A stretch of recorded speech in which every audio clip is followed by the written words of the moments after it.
Hey, Stacy, what's happening with community banks around the country? Well, in 2010, the U.S. was home to about 7,000 small locally owned banks. Today, we're home to about 5,000, so a pretty dramatic drop in just 7 years. Yeah, I would assume that we haven't lost a lot of need for local banks. So today we brought in the president of First National Bank of Osakis, Justin Dahlheimer. Welcome to the show. Oh, thanks for having me on. So, Stacy, do you remember this voice? I do. Justin used to work for us. Right, and founder David Morris said that if we were going to have you on the show, we had to remind people that you did the mapping that really put our North Dakota pharmacy map over the top and actually is back in the news again. The report that showed that North Dakota's local pharmacy law really has led to superior coverage and access for people in North Dakota. So welcome back. Well, thanks, and I have been kind of keeping abreast of that issue and all the things that we did look at here.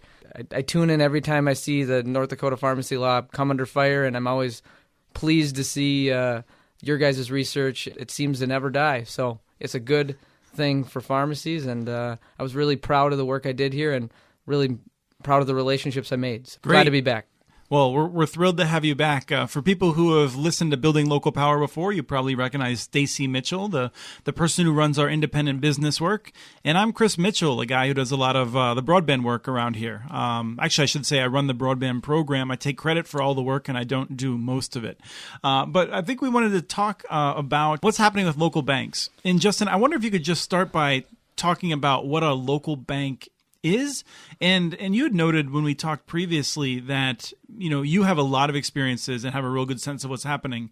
But some of the stuff we're talking about might be more specific to more rural or non-metro community banks. Yes, and that's exactly where I come from. We're a small community northwest of the Twin Cities, about 120 miles, in a population of about 1,700 people. So a local bank is very much the livelihood of that community, and we've been around since 1903. That's a lot of economic cycles that you rely on financial institutions to keep everything steady, to keep these small communities on the map, and to keep reinvesting dollars into them. And that is what we believe community banks should be in the independent community banking world, and why we feel very passionate about the range of products and the range of roles that we have to play. I think there's a stark difference between the way a lot of these rural community banks are operating for their communities and the way banks and financial institutions are operating in the urban environments. Clearly, the context that you're operating in is a bit different from a city, but it's also true that our urban areas have a lot of great community banks and credit unions. It's a different environment, but equally vital in those neighborhoods, wouldn't you say? Yes, I would agree. And we like to look at our role as community bankers and the amount of hats that we wear and organizations we touch on a daily basis. That same happens in these urban areas, and the ideal of knowing our customers and having a long vested relationship with them in the stake of their business or them as just their families and where they're headed on their financial journey matters, whether that's in a city, small or big, and they can equally play a large role. I just feel management's relationship to their customers in the locality is very important. Yeah, I think, one of the reasons I just brought up that dichotomy was to get a sense of, I think, there's a continuum of banking. And on one side are the giant fee-driven banks that I think, crushed our economy 10 years ago. And on the other end are very small local community banks. And I just wanted to make sure that our listeners know that although Justin has experience with all kinds of local banks, I think we'll be talking about your perspective largely coming from one of a smaller community bank. Before we got together to do this episode, I went to the FDIC's website and I pulled up the balance sheet for your bank, basically your financial where all your bank's money is going, what it's being used for. And I did the same for Bank of America, which of course is one of the largest banks in the country. I think they have about $2 trillion in assets. I mean, they're enormous. And what's really striking is, I think a lot of people think that local banks are just smaller versions of big banks. But when you look at the numbers, it's like two completely different businesses. And the one that really jumped off the page to me is when you look at Bank of America, they have just 2% of their assets going to small business and farm loans. And when I look at First National Bank of Osakas, it's 23% of your loans going to small businesses and farms. That's a really dramatic difference. I wonder if you could talk a little bit about your role in the local economy and why that difference is so stark. On the micro level that we, in our balance sheet, it looks at loan volume and loan size. I mean, that's really what it comes down to, is loans are costly to put on. And when you're a large bank like Bank of America and you're in a volume-driven world, you're going to gravitate towards those larger loans because the costs, advantages, the ability to offer a lower rate, and just in general, the overhead is lower. And for small community banks and that are doing small loans like we are, under $100,000 for the most part, even under $50,000 on mortgages, the time invested in those relationships, it's not cost effective, I guess, for Bank of America to build a business model on that and provide value to its shareholders, whereas for us, it's a necessity. I mean, we have to do those loans. It's vital for our community and our market share. We're going to spend our time doing those things and spend our relationships with very small loans versus you could talk to a Bank of America customer who probably has a line of credit unsecured that's $75,000 to $100,000. I would say I put on more mortgages for $75,000 to $100,000 in the last 3 months than I would ever put on unsecured, and my board would be a little concerned if I was putting on unsecured loans for $75,000 to $100,000 with the customer base that we have. But it's at that level you're building those businesses and keeping them in your communities, and that's where we have to be. But on the other side, there's the rate difference, and when you try to have a discussion and a negotiation, Bank of America's stated rates in the Wall Street Journal are going to be a lot lower because they're dealing with large loan customers, large companies. We're dealing with small customers, smaller scale relationships, and we'll have a little bit higher rate, but on a nominal level, it's obviously much less in interest they're paying. It becomes that discussion to the general public.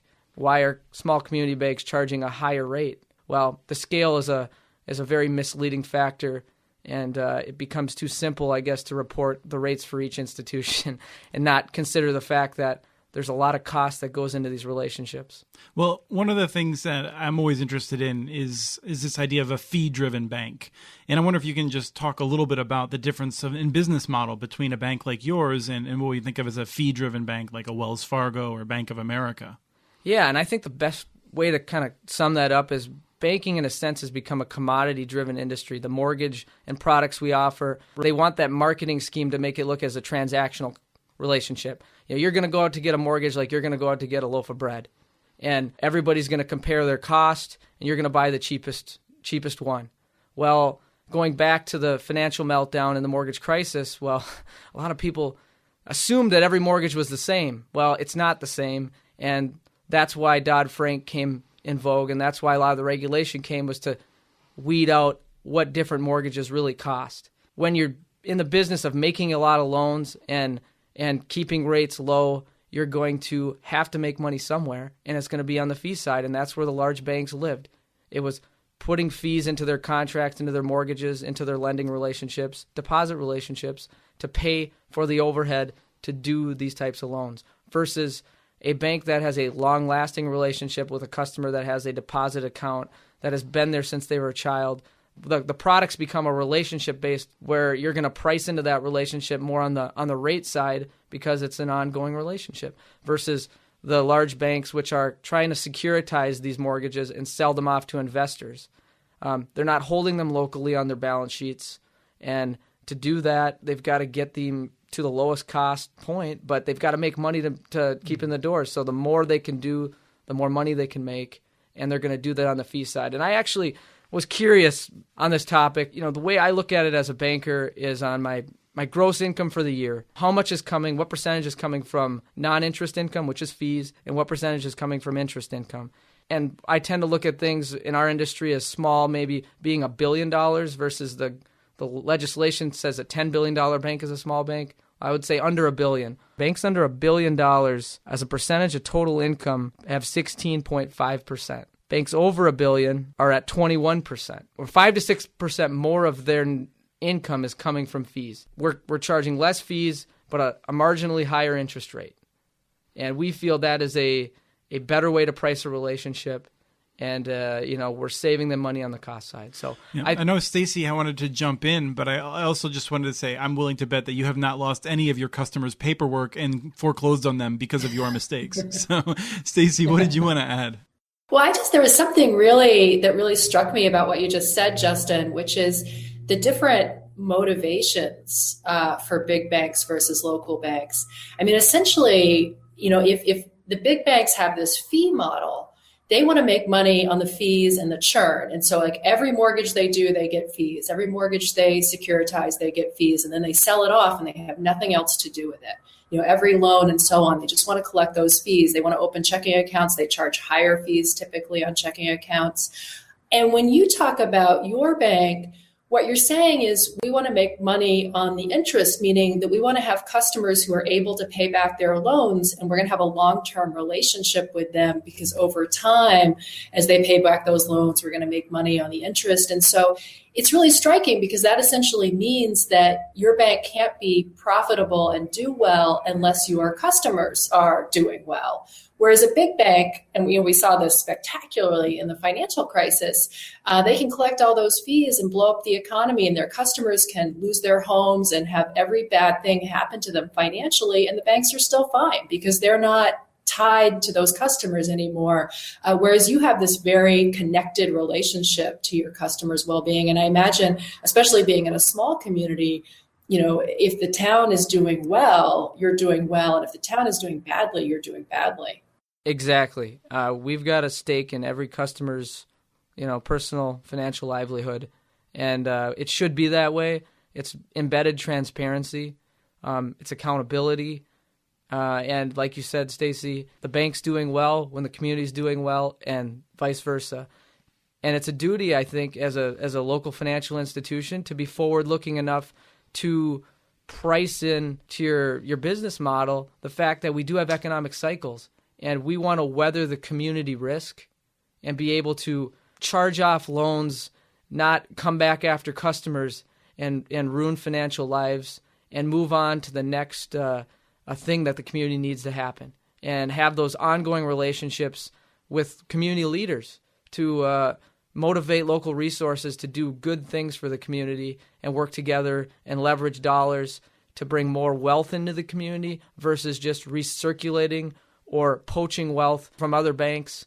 We want to create that wealth. So I think that comes from having a stake in the game, and I think that's why the interest margin and that profit focus has always been a much more trustworthy relationship. But large marketing and misleading fees and what you can control of what the customer sees can make that the big banks say we just charge lower rates. It's compelling, but it's on us as a small community small financial institution, a small community bank, to change that discussion by educating our customer base and marketing based on education and put a real focus on financial literacy.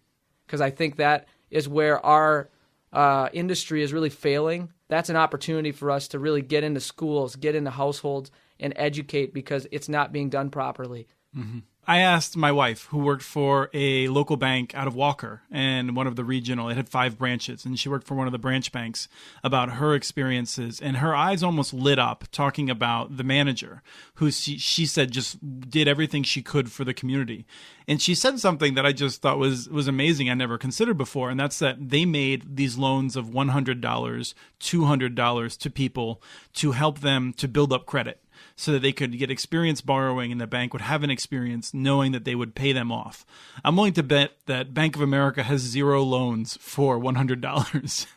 Well, it's all credit card based in the big companies. I mean, they'll give you a credit card, and some would say with a pulse. And now it's up to you to sink or swim. And rather than structuring transactions with cash flows, doing the prudent underwriting at a micro level that they feel is not worth their time because of the cost effectiveness of it, versus a community bank which has a duty as a financial educator to do these sorts of things and to build strong financial wherewithal. I guess going back to the statistic that I mentioned at the start of the episode about the decline in the number of community banks, a lot of them are being bought up or merged into bigger banks. And I'm I'm curious, Justin, about what the pressures are there for local banks to do that, and what your sense of why we're losing so many local banks, despite how important they are to communities, to local economies, and to job creation. I dwell on this often because I'm, periodically in a room full of bankers, and the first thing that they complain about is regulation. It's important to understand that the Dodd-Frank laws, while I believe a lot of that regulation was necessary, the scale of that regulation was to include banks that very much are living with the accountability I just discussed. We live with our business relationships on our sleeves. So the added regulation of showing our work is almost blasphemy to this group of banking and bankers that have been around for hundreds of years in family generational banks or independent banks. So they lose the optimism. We have to go through regulatory exams. We've always had to. And now they're adding layers of regulation in another regulatory body, the Consumer Financial Protection Bureau, which I do feel does good work, and they're in the right areas, but sometimes they creep into areas and include small banks into things that they don't need to be doing. A good example is the Civil Service Member Relief Act, where we have to pull a report on any consumer customer to verify they're not in the active military. I could have somebody I went to high school with, somebody I know very well, maybe my next door neighbor, come in, and if I don't pull a report verifying that I looked, that he's not an active military member, I will be written up and could face a violation. That is ridiculous, in my opinion. Should it be done in certain communities and certain localities and with certain scale of banks, and did they abuse it? I bet they did.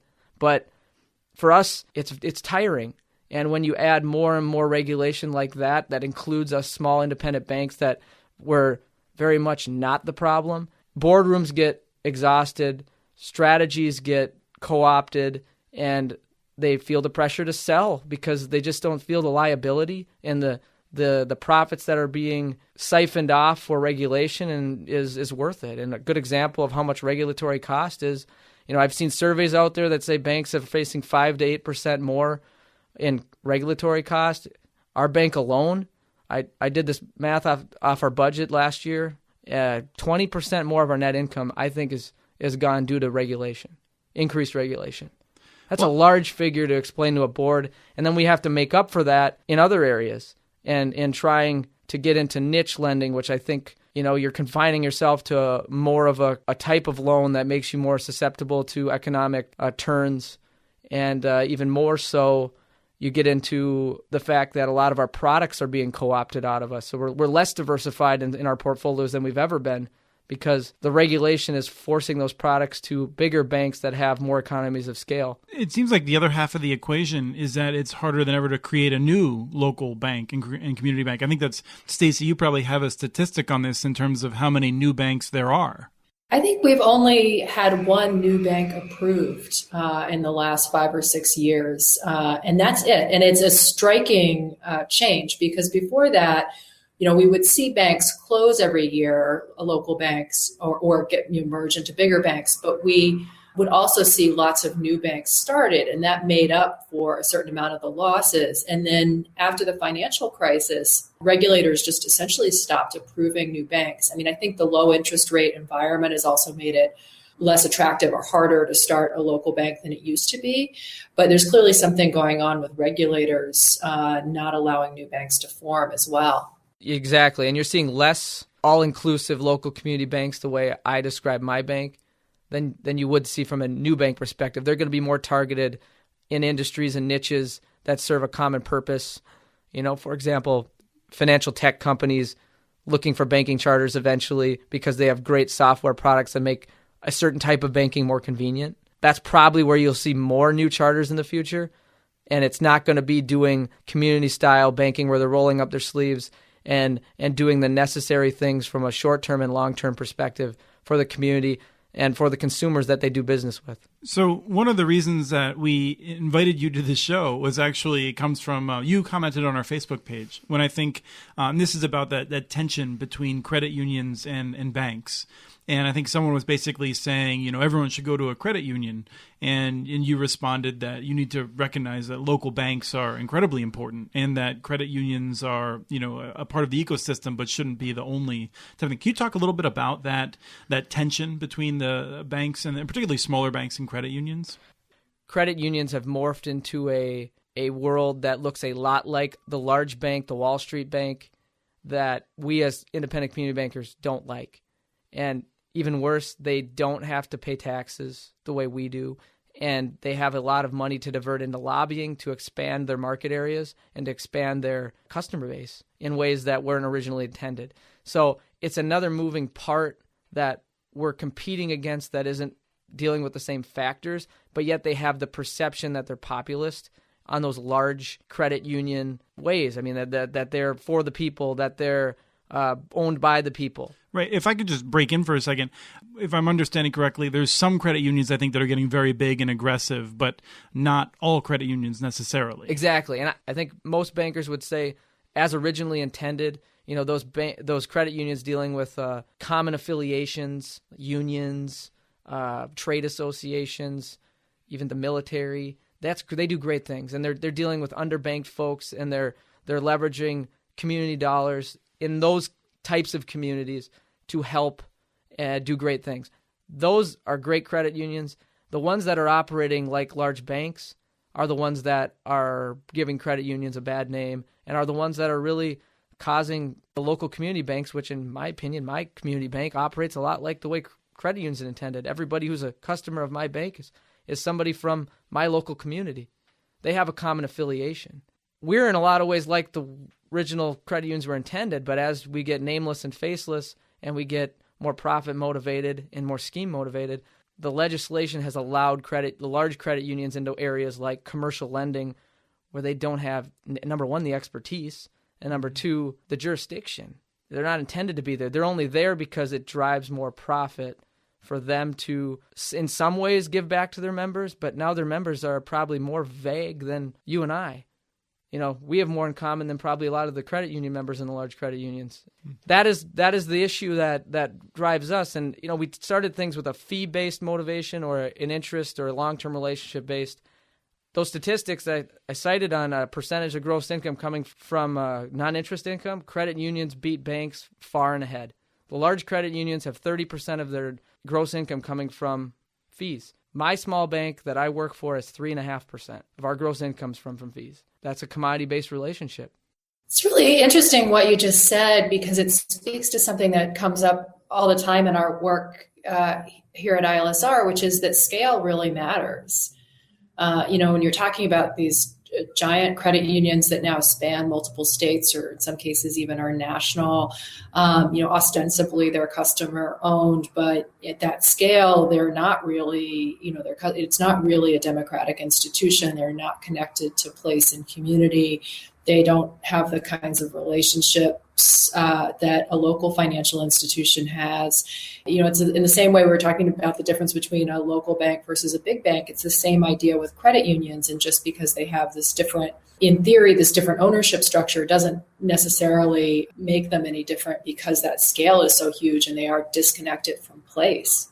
I think geography really matters on how legislation is crafted and how regulation applies, because the closer geography you have to your customer base, the more accountable you are.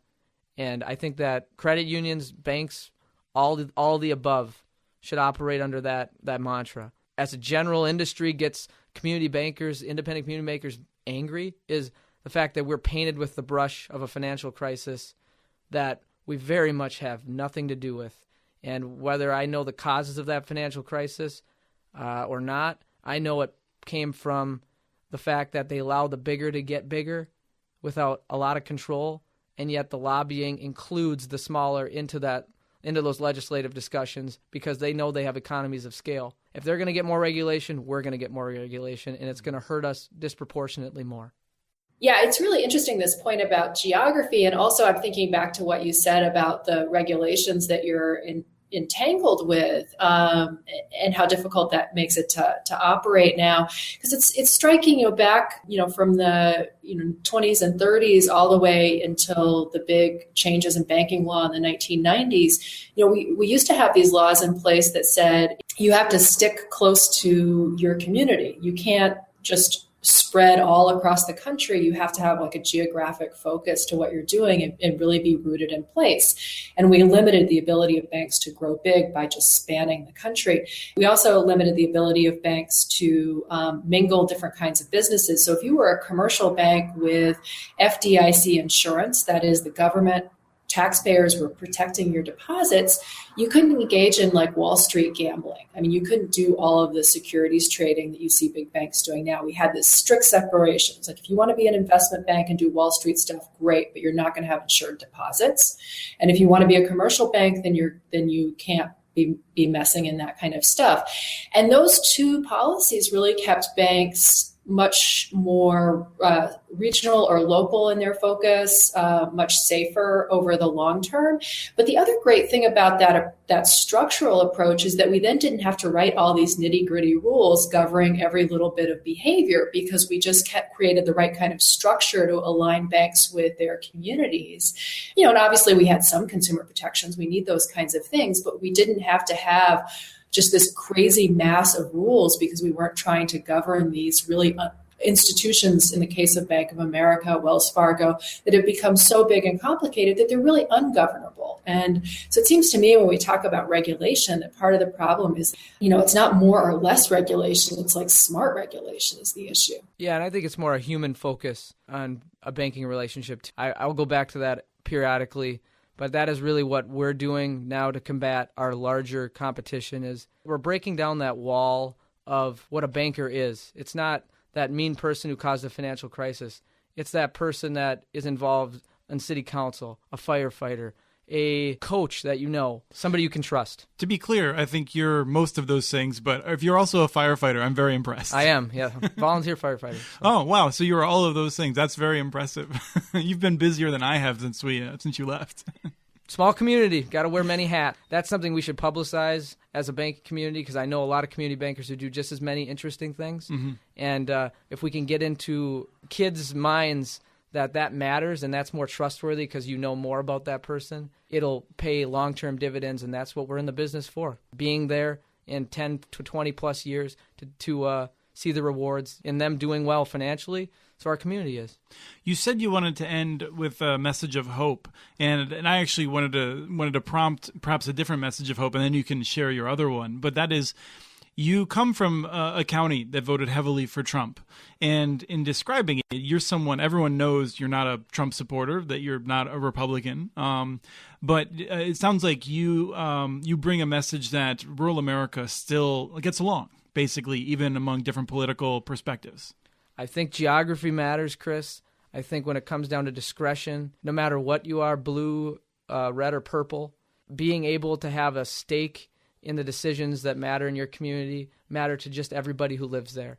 And we can, unite on that, and on that level make change happen that is good for the community. And that's what we focus on, and that's what I've focused on in our community. And we want to bring people together and realize that we may not line up on all these other issues that the media, the national media wants us to, that galvanize the social issues, but living next to one another has always mattered a lot, and will continue to, and we'll continue to fight for that. The other hopeful message is I just feel community banks in general have a nice opportunity to drive financial literacy and to do very interesting things to build trust in their communities. They just have to focus on that aspect of it and have the wherewithal that they've had for over 100 years to be there and be the consistent presence, because these other banks and these other institutions will be in and out. And if we stay invested truly in our customers, we'll be there and be profitable.